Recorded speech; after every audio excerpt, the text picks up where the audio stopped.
கிறிஸ்து இயேசுவில் பிரியமானவர்களே, இன்றைய நற்செய்தி வாசகம் இயேசுவினுடைய இரக்கத்துக்கும் அற்புத சக்திக்கும் சக்தி வாய்ந்த சான்றாக காணப்படுகின்றது. இது 2 முக்கிய நிகழ்வுகளை எடுத்து காட்டுகின்றது. 4000 பேருக்கு உணவளித்தல் மற்றும் நோயுற்றவர்களை குணப்படுத்துதல்.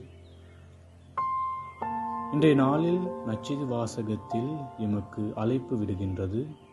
மற்றவர்களின் உடல் மற்றும் ஆன்மீக தேவைகளுக்காக அவரது இரக்கம் நம்மை சுற்றி உள்ளவர்களிடம் அதிக அக்கறையும் அனுதாபத்தையும் இருக்க நம்மை ஊக்குவிக்க வேண்டும். இந்த பகுதி இயேசுவின் அன்பு, ஆற்றல் மற்றும் ஏற்பாட்டின் சக்தி வாய்ந்த நினைவுகளை வழங்குகின்றது. பிரியமானவர்களே, இரக்கம், விசுவாசம் மற்றும் பிறருக்கு சேவை செய்யும் நல்ல கிறிஸ்தவர்களாக வாழ நாம் இன்றைய நாளில் முயற்சி செய்வோம்.